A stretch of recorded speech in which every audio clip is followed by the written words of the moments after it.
I am Janvi Rathi, Secretary Aurangabad Vikasa 2022 and 23, and it is genuinely a great honor for me to be part of this amazing team and great association. Aurangabad Vikasa is of the students, by the students, and for the students. This podcast series is started for the purpose of knowing what it takes to stand out and achieve the milestones in lives. Without further ado, let me introduce you all to our guest for today, the very energetic and dynamic faculty for Accounts and FR in India. The person who supports from classroom to exam room, CA Jay Chawla sir. First of all, I would like to congratulate you for the new member in your family, Dharvik. Thank you. Sir need no introduction, but his contribution in life of CA students is actually very crucial. His YouTube channel has more than 70,000 subscribers. His simplified charts on accounting standards are truly a blessing, as accounting standard holds great weightage in our syllabus. So sir, to begin with, please tell us about your journey and what hardships you faced. Okay. So, see, I became a chartered accountant in 2011. Frankly speaking, जब हम school में होते थे तो हमें chartered accountancy के course के बारे में कुछ भी पता नहीं होता था कि ये सीए क्या है और क्या नहीं है। वंस अपॉन अ टाइम जब मैंने सुना, I was in my school, मैं 11th क्लास में था, मैंने किसी सीनियर से सुना कि कोई कॉमर्स में अगर कोई आता है तो सीए का एक कोर्स होता है जो सबसे टफेस्ट कोर्स होता है। तो मैं मस्ती मजाक में अपने टीचर से मस्ती करता था कि अच्छे से पढ़ाओ, मुझे सीए करना है, मुझे सीए करना है। तब फ्रेंकली स्पीकिंग मैं कोई सीरियसली नहीं था, सोचा था मैंने कि मैं सचमुच में सीए करूँगा और मैं सीए बन जाऊँगा। बस सुना ही बातें तो मैं सुना था कि हाँ सीए कुछ होता है तो देखेंगे। सो जब मेरा हायर सेकेंडरी कंप्लीट हुआ, फ्रेंकली स्पीकिंग कोई और ऑप्शन नहीं था तो इसीलिए सीए में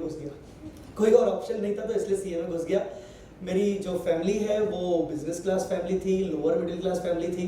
पापा मम्मी ने पहले ही बोल दिया था कि तुझे दुकान पे हमें नहीं बैठाना है, कुछ भी हो जाए, तुझे अपना कुछ करना है, तुझे दुकान पे नहीं बैठना है, तो तू अपना हिसाब से सोच के चल।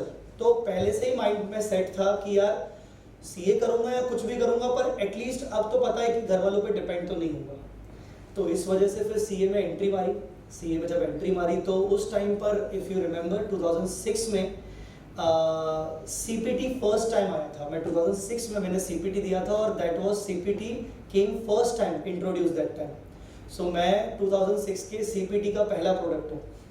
तो अच्छे खासे मार्क्स आ गए, सब अच्छा चल रहा था, बहुत अच्छे मार्क्स आ गए तो थोड़े से हवा में उड़ भी गए कि हाँ अपन है, तो इसीलिए इंटर में फेल हो गए। क्योंकि अच्छे मार्क्स आ जाते तो क्या हो जाता ना, लगता है कि हाँ अपन ने बहुत कुछ कर लिया एक्चुअली सीपीटी में। तो बाद में रियलाइज हुआ कि नहीं यार, सीपीटी तो बस ऐसे ही था, एंट्रेंस था। तो फिर इंटरमीडिएट में मेहनत करनी पड़ी, रियलाइज हुआ कि नहीं इतना इजी नहीं है जितना इजी सोचा था। बट यस, एक चीज़ टारगेट कर ली थी जिस टाइम से मैं सीए में इंटर हुआ, एक चीज़ टारगेट कर ली थी कि अब कुछ भी हो जाए, मुझे मेरा टारगेट, मेरा जो फोकस है, मुझे उसको बिगाड़ना नहीं है। कुछ भी हो जाए, अब मुझे समय रहते हुए काम करना है, समय रहते हुए पढ़ाई करनी है। मैंने अपने रूम के अंदर, हालांकि मेरा कोई सेपरेट रूम तो था नहीं, बहुत ही छोटा सा 2 रूम का हमारा फैमिली था, पूरा 2 रूम का हमारा घर था जिसमें 6 लोग रहते थे। तो मैंने जहाँ मैं पढ़ता था वहाँ मैंने लिख दिया था 1 attempt is equal to 10 lakh करके, कि भाई सीधी बात है, एक अटेम्प्ट अगर मेरे हाथ से गया तो मेरे हाथ से 10 लाख रुपए चले गए। उस टाइम के 10 लाख मतलब 2009 की बात है। सो मैं हमेशा उसको देखता था कि 1 attempt is equal to 10 lakh, मतलब मेरा एक अटेम्प्ट लगा तो मेरे 10 लाख रुपए मेरे हाथ से गए। सिंधी फैमिली से बिलोंग करता हूँ तो ऑब्वियसली मैं पैसों का तो सोचूंगा। सो ये चीज़ अपने आप को मोटिवेट करते रहा और लकीली बोलो और बहुत अच्छी मेहनत से इंटर एक अटेम्प्ट में प्रॉब्लम हुई बट दूसरे अटेम्प्ट में निकल गया। सीए फाइनल भी एक अटेम्प्ट में प्रॉब्लम हुई, दूसरे अटेम्प्ट में निकल गया। पढ़ाने का कभी ज़िंदगी में सोचा नहीं था, पर ठीक है। स्टार्टिंग में फ्रेंकली स्पीकिंग सीए बनने के बाद अगेन मतलब जो सिचुएशन स्कूल टाइम से निकलने के बाद थी कि क्या करूं, वैसे ही सीए बनने के बाद इस सिचुएशन आ गई कि अब क्या करूं। मतलब मैंने तो कुछ सोचा ही नहीं था। हाँ, मेरे बॉस ने मुझे ज़रूर बोला था आर्टिकलशिप के टाइम पे कि तू एक ऐसा इंसान है कि तू कभी भी किसी के अंडर काम नहीं कर सकता, मतलब तू जॉब तो बिल्कुल नहीं करेगा, तू किसी की सुन नहीं सकता। क्योंकि मेरा और मेरे बॉस का हल्का फुल्के झगड़े वगैरह होते रहते थे काम को लेकर। तो अपनी प्रैक्टिस वगैरह स्टार्ट की, पढ़ाना वगैरह शुरू किया, क्योंकि इनकम चाहिए था। तो प्रैक्टिस हम सब लोग जानते हैं हमारे सीए फील्ड में कि स्टार्टिंग के 3 से 4 साल आपको पेशेंस चाहिए।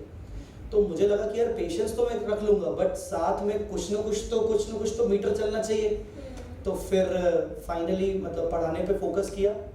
फिर एक वक्त ऐसा आया कि जब लगने लगा कि अब मुझे दोनों में से किसी एक चीज़ को चूज़ करना पड़ेगा। तो मैंने अपनी हॉबी को चूज़ किया, जो कि मेरा पढ़ाना है, और मैं आज आप सबके सामने हूँ। It's a great story. Sir जैसे कन्वेंशनली एक टीचर 100 स्टूडेंट्स के आसपास पढ़ाता था, बट अभी आप इतने शॉर्ट स्पैन में मोर देन 50,000 स्टूडेंट्स रीच कर चुके हो, तो how does it feel and what it takes to stand out? See, मैंने कभी ज़िंदगी में नहीं सोचा था कि मैं जिस लेवल पर आज हूँ, मैं इस लेवल पर कभी पहुँच पाऊँगा। मैंने कभी नहीं सोचा था। मैं जब पढ़ाना शुरू किया था, मैंने एक लोकल एकेडमी में पढ़ाया था। 30 बच्चे, 40 बच्चे, 50 बच्चे, मैक्सिमम 100 बच्चे। तो हमें लगता था कि मुझे उस टाइम पे लगता था ठीक है ना, ये भी चल रहा है, ये भी अच्छा ही है, इसमें क्या बुरा है। मेरी जो मुझे सबसे अच्छी बात लगती है, मैं कहीं ना कहीं अपने आप को मानता हूँ कि मैं संपन्न आदमी हूँ। मतलब मैं ज़्यादा इच्छाएं नहीं रखता हूँ। मेरे को लगता है कि जो है वो अच्छा ही है, इसका अगर आगे कुछ नहीं भी हुआ तो कोई बात नहीं। मैं अगर बहुत नीचे से उठ के आया हूँ, तो अगर मैं कभी ज़िंदगी में वापस नीचे चला भी गया तो मुझे अखरेगा नहीं, क्योंकि मैंने वो लाइफ देखी हुई है। तो मैं बोलूँगा कि ये जो आप बोल रहे हो कि 50,000 स्टूडेंट्स, इतने सारे स्टूडेंट्स, ये बस धीरे धीरे अपने आप होता चला गया। मुझे लगता है ये सिर्फ मेरी खुद की मेहनत नहीं है। मैं मानता हूँ कि इसमें मेरे पेरेंट्स का बहुत बड़ा हाथ है, और उससे भी ज़्यादा मैं मानता हूँ मेरी लाइफ पार्टनर का, दामिनी का बहुत बड़ा हाथ है, क्योंकि उसने कहीं ना कहीं अपने करियर को ताक पे रख दिया मुझे इस लेवल पर पहुँचाने के लिए। मुझे बहुत अच्छे से याद है जब when she was my girlfriend, क्योंकि शादी से पहले हम रिलेशनशिप में थे, तो मैंने उसको ऐसे ही जस्ट बोल दिया कि जब मैं टीचिंग के लिए बहुत सीरियस हो गया था, मैंने उसको बोला कि एक दिन आएगा जिस दिन कम से कम इंडिया का नंबर 1 नहीं तो कम से कम एमपी का नंबर 1 बनूंगा।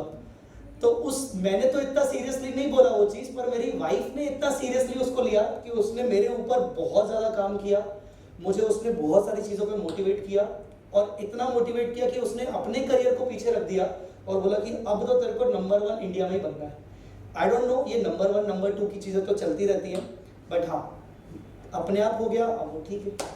तो आपको कभी ऐसे डिस्ट्रैक्शंस नहीं हुए रिलेशनशिप की वजह से? लाइक जनरली होता है ना, लोग अपना करियर होता है, डिस्ट्रैक्शंस होते हैं, बट इसमें डिपेंड करता है कि आपका और आपके लाइफ पार्टनर की अंडरस्टैंडिंग क्या है। मैं ये सबसे ज़्यादा इंपॉर्टेंट मानता हूँ कि आप अगर अपने पार्टनर को समझ रहे हो तो डेफिनेटली वो पार्टनर भी आपको समझेगा। अगर आपने भी उसको नहीं समझा तो वो भी फिर नहीं समझेगा। तो मुझे लगता है कि डिस्ट्रैक्शंस ऐसे ना के बराबर थे, और मेरे केस में तो डिस्ट्रैक्शन होने के चांसेस ज़्यादा थे, बिकॉज जब मैं पढ़ाता था, मैं टीचर था और शी वॉज माई स्टूडेंट। तो डिस्ट्रैक्शन होने के चांसेस तो बहुत ज़्यादा थे, बट हम लोगों ने जो सीखा है, अपनी फैमिली से सीखा है और वो सब सीखा है, तो मुझे शुरू से था कि यार मैं अगर किसी के साथ रिलेशनशिप में हूँ तो मुझे उसको अंत तक निभाना है। ऐसा नहीं कि कुछ कि चलो ठीक है रिलेशनशिप चल रहा है तो अपने हिसाब से है। तो डिस्ट्रैक्शन कभी कभार हुए, बट कभी उसने मुझे संभाला, कभी मैंने उसको संभाला, तो ऐसे चीज़ें मैनेज हो गई। सर, और हम लोगों ने सबने ही देखा है कि मैक्सिमम चार्टर्ड अकाउंटेंट्स इंट्रोवर्ट होते हैं, तो व्हाट आर यू, इंट्रोवर्ट और एक्सट्रोवर्ट? ये आपने जो क्वेश्चन पूछा है, मैं सच बताऊं तो मैं इंट्रोवर्ट नेचर का हूँ अभी भी। मतलब मुझे थोड़ा सा समय लगता है चीज़ों को और लोगों के साथ थोड़ा सा फैमिलियर होने में थोड़ा सा मुझे समय लगता है, but at the same time teaching ने मुझे थोड़ा सा इस चीज़ से बाहर निकाला है। मतलब टीचिंग ने मुझे बहुत कुछ दिया, तो उसके साथ साथ जैसे आपके सामने बहुत सारे स्टूडेंट्स बैठे हुए हैं। शुरुआत के टाइम पे मेरे करियर के स्टार्टिंग में मुझे बहुत डर लगता था कि मैं कैसे फेस करूंगा सबको। तो धीरे धीरे ये चीज़ें मुझे सीखने को मिली, but at the same time मैं आज भी बोलूँगा कि मैं बहुत हद तक इंट्रोवर्ट हूँ। मेरी बीवी को मुझे इस चीज़ से उसको बहुत प्रॉब्लम है। वो बोलती है कि तुम किसी से ज़्यादा तक घुलते मिलते नहीं हो, तुम्हारा क्या है, तुम किसी से बात भी नहीं करते हो। तो यार टाइम का है अपने पास। नहीं सर, बट जैसे हम लोग मैक्सिमम लोग इंट्रोवर्ट्स होते हैं, तो व्हाट आर योर एडवाइसेस कि हम ये फेस को क्रैक कर सकें?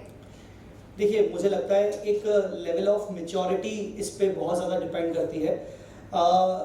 हमारे सीए में ना जो 3 साल का आर्टिकलशिप का टाइम रहता है ना, that is the best part you have. मैं अगर मुझसे कोई पूछे कि पूरे सीए की जर्नी में तुम्हारा सबसे बेस्ट पार्ट क्या रहा, मैं बोलूँगा मेरा आर्टिकलशिप। बहुत सारे लोग बोलते हैं नहीं आर्टिकलशिप तो नहीं रहे, बॉस परेशान करता है, ये वो ऐसा वैसा। उस 3 साल की आर्टिकलशिप में आप जितना सीखते हो, सीखना मतलब नॉलेज वाइज सीखना नहीं, आप जितना मिच्योर होते हो, आप जितना क्लाइंट्स के साथ मिलकर मिच्योर होते हो, आप अपने बॉस से सीखते हो, वो सिचुएशन आपको कहीं ना कहीं इंट्रोवर्ट से एक्सट्रोवर्ट अपने आप बनाती है। तो मैं बोलता हूँ कि अगर आप सीए स्टूडेंट हो और आप इंट्रोवर्ट हो, तो आप देखना आर्टिकलशिप के टाइम पर आपको ये चीज़ बहुत काम आएगी और आप अपने आप इम्प्रूव कर पाओगे। कहीं ना कहीं लोगों से जब आप मिलोगे घुलोगे, तो देखो सीए बनना इज द एंड रिजल्ट, वो ठीक है, बट ये बात एक फैक्ट है, जो बच्चा आज सीए कर रहा है, चाहे वो सीए बन सके चाहे नहीं बन सके, वो लाइफ में बहुत अच्छा इंसान बनेगा, ये बात गारंटीड है, कुछ भी हो जाए। क्योंकि उसने वो जो 3 साल जिए होंगे ना अच्छे से, अगर उसने अच्छे से किया होगा, डमी किया होगा तो आई डोंट नो, पर अगर उसने 3 साल अच्छे से किए होंगे ना, तो वो लाइफ में कुछ ना कुछ तो कर लेगा, बहुत अच्छा कर लेगा, उसको वो 3 साल सिखा देते हैं। तो मुझे लगता है कि वो एक जर्नी बहुत इंपॉर्टेंट है उस स्टूडेंट के लिए। सर, तो आपका कोई पर्टिकुलर पीस ऑफ एडवाइस है कि like what should a person should in his life he should focus on particular period like in his articleship? मेरे हिसाब से आर्टिकलशिप की भी अगर बात करें तो आज के स्टूडेंट्स क्या सोचते हैं कि ना, मैंने देखा है कि हम ऐसी फॉर्म ज्वाइन कर ले जहाँ हमें ये सीखने को मिल जाए, हमें वो सीखने को मिल जाए, हमें टैक्स का काम आ जाए, हमें जीएसटी का काम आ जाए, हमें इंड एस का काम आ जाए। बस 3 साल ना बहुत कम पीरियड है, बहुत कम, और आप इस 3 साल में कुछ सीखने नहीं आ रहे हो, आप अपने आप को इंसान बना रहे हो। सिर्फ अभी तक आप बच्चे थे और अब आप मेच्योर होने आ रहे हो, और आपको ये फोकस करना चाहिए कि यार 3 साल में से लास्ट का ईयर तो आपका ज़्यादा अच्छा नहीं जाने वाला, क्योंकि लास्ट के ईयर्स में मोस्टली बच्चे छुट्टियों पे फोकस करते हैं और पढ़ाई पे फोकस करते हैं। तो जो स्टार्टिंग के जो 2 साल होते हैं वो आपके सीखने के होते हैं। आप कहीं पे भी जाओ, आप छोटी से छोटी फॉर्म में जाओ, बड़ी से बड़ी फॉर्म में जाओ, आप ये मत सोच के जाओ कि मैं जीएसटी करूँगा, मैं ट्रांसफर प्राइसिंग करूँगा, मैं कुछ लिटिगेशंस वगैरह करूँगा। आपको जो सीखने को मिल रहा है, अगर आपको एक बेसिक अकाउंटिंग भी सीखने को मिल रही है ना, वो भी आपको आगे चल के बहुत मेच्योर करेगी और आपको कुछ ना कुछ आपको फाइनेंशियली स्ट्रॉन्ग करने का तरीका बताएगी। तो स्टार्टिंग के जो 2 साल हैं उस पर अगर वो बच्चा फोकस कर ले तो बहुत उसको अच्छा मौका अच्छा मिलेगा। These were really unconventional thoughts. Also, sir, being a chartered accountant, account is most crucial subject in our lives. So, how important is accounting from your point of view? Very important actually. तो मैं very important क्यों बोल रहा हूँ, in recent days हम जब देख रहे हैं कि अब ना अकाउंट सिर्फ वो डेबिट क्रेडिट वाली अकाउंट्स नहीं रहे, अब अकाउंट्स वो real account, personal account, nominal accounts वाली अकाउंट्स नहीं रहे। अभी का अकाउंट्स रिपोर्टिंग पर फोकस है। हम देख रहे हैं कि जितनी भी बड़ी लिस्टेड कंपनीज हैं, कहीं ना कहीं से कोई ना कोई स्कैम सामने आ रहा है। क्यों सब हो रहा है? क्योंकि प्रॉपर उन फाइनेंशियल स्टेटमेंट्स की रिपोर्टिंग ही प्रॉपर नहीं हो रही। तो आप देख रहे हो कि हमारे पास पहले अकाउंटिंग स्टैंडर्ड्स हुआ करते थे, अब हमारे पास क्या है? Indian accounting standards, end S है। तो ये इंड एस क्यों आए? इंड एस इसीलिए आए ताकि रिपोर्टिंग को और स्ट्रॉन्ग किया जाए। तो अकाउंट्स का रेलेवेंस तो इतना जबरदस्त बढ़ गया है कि बिना अकाउंट्स के आप फाइनेंशियल स्टेटमेंट्स को तो रीड भी नहीं कर पाओगे। मतलब अगर आपके पास अकाउंट्स की नॉलेज नहीं है, आपने कोई भी नॉलेज रख ली, आपने टैक्स की नॉलेज रख ली, आपने किसी प्रकार की भी नॉलेज रख ली, तो बिना अकाउंट्स के आप फाइनेंशियल स्टेटमेंट्स को समझ कैसे पाओगे? तो फाइनेंशियल स्टेटमेंट्स को अगर मुझे समझना है as a shareholder, financial statements को समझना है as a consultant, financial statements को अगर मुझे समझना है किसी भी स्टेक होल्डर के पॉइंट ऑफ व्यू से, तो अकाउंट्स का नॉलेज होना, इंड एस का नॉलेज होना आज के जमाने में is a must for every student of chartered accountancy. वो बहुत ज़रूरी है। For sure. Sir, the balance between professional life and personal life is an art truly, and you have maintained it quite well. I can say that for sure. So I request you to guide us through. नहीं, ये आपने थोड़ा सा ज़्यादा बोल दिया कि मैंने इसको मेंटेन किया है, क्योंकि अगर ये मेरी बीवी अगर आसपास बैठी होती तो वो आपको वो बोलती कि ये किसने आपको बोला लिखने को कि you have maintained it for sure. See, जब हम प्रोफेशनल सर्विस में होते हैं, ठीक है, ऐसा नहीं है कि मैंने मेंटेन बिल्कुल नहीं किया और ऐसा नहीं है कि मैं उसमें एक्सपर्ट हूँ, frankly speaking. See, I am into teaching, और टीचिंग का काम जो है वो डेडिकेशन का काम है। मतलब स्टूडेंट आपको सुबह 6 बजे भी कॉल लगाएगा और स्टूडेंट आपको रात को 1 बजे भी कॉल लगाएगा, और कई बार ऐसा होता है कि you have to pick the call, और कई बार ऐसा होता है कि आपको इग्नोर भी करना पड़ता है। तो अगर मैं एक बैलेंस की बात करूं तो फ्रेंकली स्पीकिंग ज़्यादा तो बैलेंस नहीं कर पाया हूं, बट जो थोड़ा बहुत सीखा है वो यही सीखा है कि आपको आपके वर्किंग आवर्स डिसाइड करने चाहिए। मतलब एक पॉइंट ऑफ टाइम के बाद अब मुझे रियलाइज होने लगा है, because now I become a father also. So अब मुझे रियलाइज होने लगा है कि अब ऐसा समय आ गया है कि now my family also needs मी। तो अब मैंने अपनी लाइफ में थोड़ी सी बैलेंसिंग कुछ इस तरीके से की है कि भाई रात को 11 बजे के बाद सारे फ़ोन्स स्विच ऑफ हो जाने चाहिए, सुबह 8 बजे तक फ़ोन स्विच ऑफ ही रहने चाहिए, बीच बीच में अपनी बीवी को कुछ ना कुछ मैसेज करते रहो बीच में मैसेज करते रहो किसी भी बहाने से। तो आजकल क्या होता है ना, मैं बहाना ढूंढता हूँ किसी भी तरीके से साथ में खाना खाने का। मतलब बीच में ऐसा टाइम आ गया था कि मैं अपने हिसाब से खाना खा रहा हूँ, सामने वाला अपने हिसाब से खाना खा रहा है, तो वो एक चीज़ें नहीं हो रही थी, अच्छे से नहीं हो रही थी। तो अब बहाने ढूंढने पड़ते हैं। अगर बैलेंस की बात करें तो बस आपको बहाने ढूंढने किसी भी तरीके से कि यार इसको हटा के इसको ले लो, फिर इसके लिए बहाना निकालो, फिर दूसरे को ले लो। तो यही होता है बैलेंस मेंटेन करने का मतलब यही है कि आप बस बहाना ढूंढो और अपना काम निकाल लो। आपकी और मैम की स्टोरी काफ़ी स्वीट है। Thank you. Sir, what are your hobbies other than teaching? Other than teaching, cricket मेरी हॉबी है। मेरा क्रिकेट एक्चुअली मैं ये कहता हूँ सबको कि अगर आज मैं चार्टर्ड अकाउंटेंट नहीं होता तो मैं आज डिस्ट्रिक्ट लेवल पर या स्टेट लेवल पर अगर होता तो मैं एक अच्छा बहुत ज़्यादा फास्ट बॉलर होता। तो मेरी हॉबी है। अगर मैं बात करूँ, अगर मुझे मतलब मेरे सामने ऐसा है कि अगर कोई भी क्रिकेट खेलता हुआ दिखता है, कोई भी, मतलब मैं जिसको नहीं भी जानता हूँ और मैं कहीं से जा रहा हूँ, तो मैं अपनी गाड़ी रोकूंगा और पहले मैं मैच देखूंगा कि हाँ क्या चल रहा है, अच्छा ओके। अभी पिछली कुछ दिन पहले की बात है, पुणे में एक नया ग्राउंड अभी मैंने कहीं से जा रहा था, मैंने देखा एक नया ग्राउंड ओपन हुआ है, टर्फ ग्राउंड ओपन हुआ है जहाँ पर क्रिकेट ओपन होता है।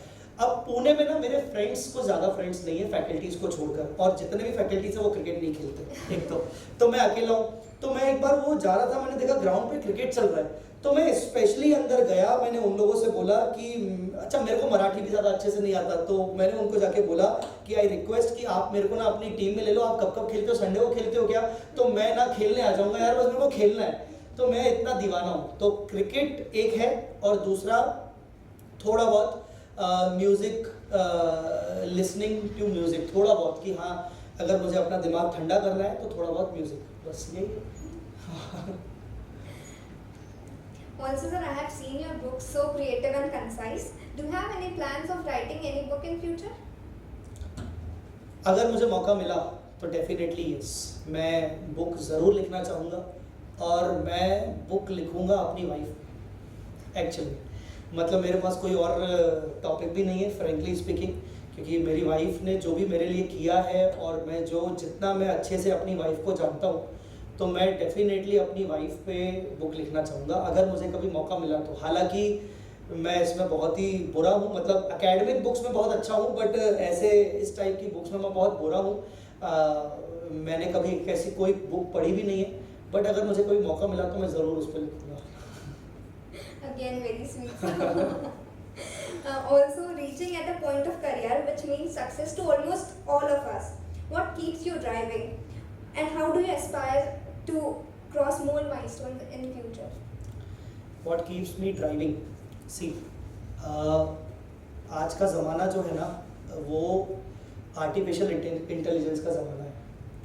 बस मैं हमेशा अपने माइंड में ये सोचता हूँ कि अगर मैंने यहाँ तक इतना सब कुछ पा लिया है, जो कि शायद एक टाइम पर मेरे लिए बहुत ही कठिन था, और मैं उसको देखता था कि मुझे लगता था कि ये सब मैं नहीं कर पाऊंगा, क्योंकि शुरू से मैं एक एवरेज स्टूडेंट रहा, बहुत ही एवरेज स्टूडेंट। पीछे बैठना, डर क्लास में कि अरे यार मुझे कोई टीचर देख ना ले, डाउट्स तो आते ही नहीं है अपने को, डाउट्स अगर आते हैं तो पूछने का बहुत डर लगता है। तो अगर मैं वो वाला जय चावला देखूं और आज वाला जय चावला देखूं तो मुझे लगता है यार ट्रिमेंडस चेंज हुआ है, बहुत ही बड़े लेवल पर चेंज हुआ है। तो बस मुझे यही लगता है कि अगर इतना सब कुछ मैंने कर लिया तो अब तो बहुत सारी चीज़ें आसान है। अब तो कुछ भी करवा लो, अब तो कुछ भी करवा लो, लिटरली अब तो सामने आप बोल दो कि हाँ ये होना है।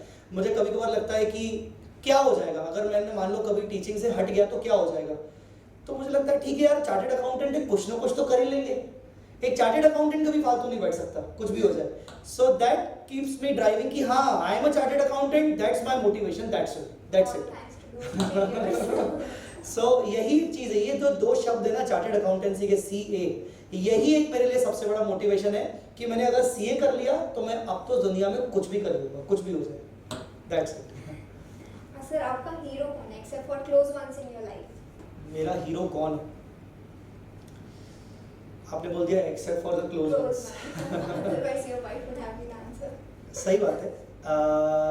मेरे लाइफ में जिन लोगों ने मुझे चांस दिया, जिन लोगों ने मुझे अपॉर्चुनिटी दी, जिनकी वजह से कहीं ना कहीं मैं आज यहाँ पर हूँ, उसके लिए मैं अगर बोलूँ तो मेरे मल्टीपल हीरोज हैं। अगेन सबसे मेरे पहले हीरो हैं मेरी आर्टिकलशिप में जो मेरे बॉस थे, Salil Jain sir, chartered accountant Salil Jain. उन्होंने मुझे, मैं उनको बहुत आइडलाइज करता हूँ। मतलब मैं कभी भी अगर भोपाल जाता हूँ अपने होम टाउन तो कोशिश करता हूँ कि मैं एक बार उनके पैर छू के आऊँ। तो वो बहुत एक मेरे लिए बहुत इंपॉर्टेंट पर्सनालिटी है, मेरे लिए हीरो है, उनकी वजह से आज मैं हूँ। दूसरे एट द सेम टाइम मेरे टीचर सिद्धार्थ सर और अंशुल सर, ये दोनों की वजह से भी कहीं ना कहीं आज मैं अपने टीचिंग करियर में। तो ये कुछ लोग हैं जिनकी वजह से आज मैं हूँ। शायद ये लोग अगर मेरी लाइफ में नहीं होते तो मे बी मैं ज़्यादा कुछ नहीं कर पाता। So what is one thing you would like to change about yourself if you could? बिल्कुल। वन नहीं, एक दो तीन चीज़ें हैं। पहली चीज़ अपनी हेल्थ पे फोकस करना। मैंने जब से 2018, मुझे बहुत अच्छे से याद है, मैं टीचिंग में 2011 से हूँ, बट 2018 से मैं फुल टाइम टीचिंग में, और तब से लेकर आज तक मैंने अपनी हेल्थ पर फोकस नहीं किया, बिल्कुल भी फोकस नहीं किया। तो अगर मुझे कोई चीज़ चेंज करनी हुई तो सबसे पहले तो मैं अपनी हेल्थ पे फोकस करूँगा। वो होता है ना कल से जिम पक्का वाला, मैं उस कैटेगरी का हूँ। तो मैंने बहुत सारे पैसे बर्बाद किए उस चीज़ों में। तो अब मुझे रियलाइज़ हो रहा है being in age of 33 now, so अब मुझे रियलाइज़ होता है कि now this is the alarming situation, जहाँ मेरे पास 7 साल हैं, मेरे पास 7 ईयर्स हैं, क्योंकि एक बार मैंने अगर 40 क्रॉस कर लिया तो उसके बाद बहुत तकलीफ हो जाएगी। तो मैं अगर कुछ चेंज करना चाहूँगा तो सबसे पहले तो मैं यही चेंज करूँगा कि मैं अपनी हेल्थ पर फोकस करूँ, क्योंकि अभी उसके अलावा मुझे लगता है after my baby I have everything. अब मेरे पास सब कुछ है। मतलब अब मेरे को सच बताऊँ तो ऐसी कोई टॉप पे पहुँचने की इच्छा भी नहीं है, अब मुझे ज़्यादा कमाने की भी इच्छा नहीं है, मेरे पास सब कुछ है। अब मेरे पास इतना पैसा है कि अब मैं अपने लाइफ के बाकी के बचे हुए साल आराम से निकाल सकता हूँ, मतलब बहुत अच्छे से निकाल सकता हूँ। तो जिस पे फोकस करना है तो मुझे बस अपनी हेल्थ पे फोकस करना है, definitely. Also sir, moving towards end, I just want to ask you that what a student should do immediately after his exams. Like हम students की आदत होती है freak out करने की results के डर से। बिल्कुल। यहाँ पर 2 टाइप के स्टूडेंट्स हो सकते हैं, एक CA इंटर के स्टूडेंट्स एग्जाम्स के बाद क्या करना चाहिए, और CA फाइनल के स्टूडेंट्स। अगर CA फाइनल के स्टूडेंट्स की बात करें तो definitely they should focus on their communication part, क्योंकि हमेशा से हम जानते हैं कि हम चार्टर्ड अकाउंटेंट स्टूडेंट्स में सब कुछ है, सिर्फ एक चीज़ छोड़कर जो है कम्युनिकेशन। हम पता नहीं क्यों कम्युनिकेशन में पीछे रह जाते हैं, और इस वजह से MBA वाला बंदा जो कि डिजर्व भी नहीं करता मेरे हिसाब से, वो आगे निकल जाता है। तो CA फाइनल के स्टूडेंट्स को एग्जाम्स के बाद अपने कम्युनिकेशन स्किल्स पे फोकस करना चाहिए किसी भी तरीके से। Like they should join temporary basis पे they should join any corporate firm, they should meet up with some good personalities जिनको वो आइडलाइज करते हैं, जिनसे वो कुछ सीखें, not only for the money purpose, like उनको अपने कम्युनिकेशंस पर काम करना चाहिए क्योंकि आगे उनको वो बहुत हेल्प करेगा। जहां गलती मैंने की थी, मतलब मैं जानता हूं कि मैं चार्टर्ड अकाउंटेंट बन भी गया, बट उसके बाद भी मेरा कम्युनिकेशन पार्ट बहुत ही खराब था। कम्युनिकेशन पार्ट का मतलब ये नहीं होता कि आपको इंग्लिश आनी चाहिए। कम्युनिकेशन पार्ट का मतलब ये होता है कि आप किसी से भी बात किस तरीके से करते हो, आप रिएक्ट कैसे करते हो किसी भी इंसान के साथ। जब वो कोई आपसे बात करता है तो आप कितने कॉन्फिडेंट होके अपनी चीजों को बताते हो। मैं एक छोटा सा किस्सा यहाँ पर बोलूंगा कि सीए बनने के बाद मेरी कम्युनिकेशन स्किल अच्छी नहीं थी। घर वालों के कहने पर मैंने एक कंपनी का इंटरव्यू दिया था, दैट वाज आईटीसी कोलकाता में। मैं सीए बन गया, मैंने आईटीसी में जाके कोलकाता में जाके मैंने आईटीसी का इंटरव्यू दिया था और वो मैं क्रैक नहीं कर पाया था। और वो इंटरव्यू मेरा लाइफ का पहला और लास्ट इंटरव्यू था, पर उस इंटरव्यू ने मुझे बहुत कुछ सिखाया क्योंकि मैंने अपने आप को एनालाइज किया कि यार मैं क्या क्या चीजें अंदर बड़बड़ करके आया हूँ जो कि कहीं ना कहीं बहुत गलत तरीके से अपने आप को मैंने पोर्ट्रे किया। और मेरा इंटरव्यू कुछ खास अच्छा नहीं गया because of the communication skill, क्योंकि मेरे अंदर कॉन्फिडेंस बिल्कुल भी नहीं था। ऐसा नहीं था कि मतलब मैं इंग्लिश अच्छी नहीं बोल पाया, मैंने इंग्लिश वाली चीज पे मैं फोकस नहीं कर रहा हूं, मैं फोकस कर रहा हूं how you should react when someone ask you something. तो वो एक चार्टर्ड अकाउंटेंट स्टूडेंट को फोकस करना चाहिए as far as CA final student is concern. As far as inter student is concern, मैं देख रहा हूं कि इंटर के स्टूडेंट्स ना बहुत इमेच्योर, उनको ना कोई गाइड करने वाला है ही नहीं। एक्चुअली में कोई गाइड करने वाला नहीं है क्योंकि उनकी आर्टिकलशिप तो स्टार्ट हुई नहीं है। गाइड कौन करता है आपको आपकी लाइफ में? आपको आपकी लाइफ में घर वालों के अलावा गाइड करता है आपका प्रिंसिपल, आपका बॉस, आपके सीनियर्स। आप अपने सीनियर्स को देख देख कर समझते हो कि क्या है। तो सीए इंटर के स्टूडेंट को मैं यही बोलूंगा कि अगर आपके एग्जाम्स हो चुके हैं, अपना टाइम वेस्ट मत करिए, प्रोविजनल आर्टिकलशिप करिए। प्रोविजनल आर्टिकलशिप नाम की कोई चीज होती है, आप उसको करिए। आप आर्टिकलशिप जो आपकी ऑन पेपर शुरू होगी तब की तब शुरू होगी। एटलीस्ट आपके पास 2 महीने 3 महीने 4 महीने किसी न किसी चार्टर्ड अकाउंटेंट के पास फ्री में जाके काम सीखो। आप उनसे एक्सपेक्ट मत करो कि हमें कोई पैसे मिलेंगे, हमें कुछ मिलेंगे। ठीक है, वो आपको जो भी आपको देगा वो ठीक है, अपनी तरफ से देगा। आपको कोई चार्टर्ड अकाउंटेंट नहीं मिल रहा है, किसी टैक्स कंसल्टेंट एडवोकेट के पास चले जाओ। आप कुछ ना कुछ करते रहो ताकि क्योंकि आपको इस फील्ड में रहना है। कुछ कुल मिला के अगर आपको इस फील्ड में रहना है और आप अगर इस फील्ड से ही जुड़े हुए नहीं हो तो फिर मतलब क्या है? आपको कभी ना कभी आर्टिकलशिप में ये चीजें काम आने वाली हैं। तो सीए इंटर स्टूडेंट्स को तो मैं यही बोलूंगा कि प्रोविजनल आर्टिकलशिप पर ध्यान दो, वो ज्यादा अच्छा है और मेरे हिसाब से वहीं पर आपका टाइम बहुत अच्छे से निकल जाएगा। एक्चुअली सर, क्योंकि मेरा खुद का कॉन्फिडेंस आर्टिकलशिप के बाद राइज हुआ है। बिल्कुल होता है। That's all for today, sir. Thank you so much for coming. It was really an honor. We have reached the end of this podcast. जाते-जाते one message for CA students and our friends. Okay. One message for especially for CA students. Guys, तुम लोग बहुत अच्छा कर रहे हो। Confidence को कभी गिरने मत दो।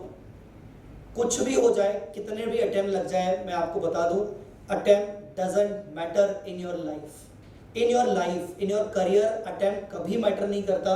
ठीक है, इनिशियल स्टार्ट के लिए थोड़ा सा आपको तकलीफ होती है, बट एक बार अगर आपने ठान लिया कि yes I want to be a chartered accountant, मेरे नाम के आगे वो 2 शब्द मुझे कुछ भी हो जाए चाहिए, यही आपके लिए बड़ा मोटिवेशन है।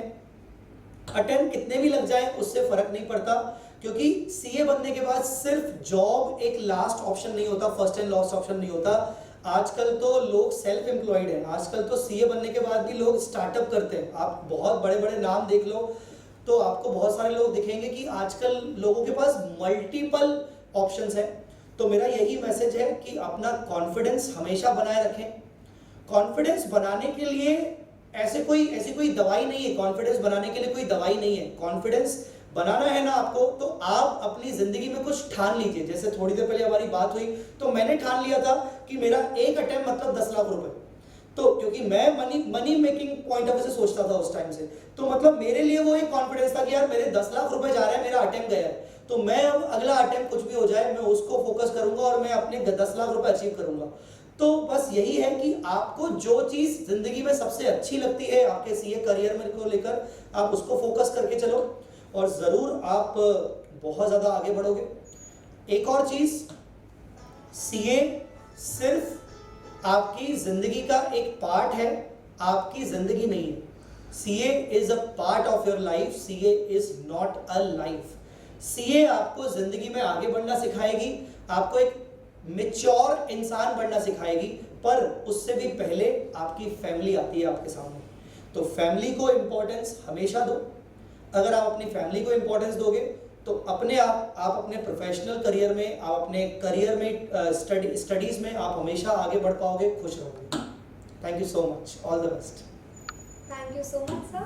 If you would like to sum up your experience at Aurangabad Vikasa.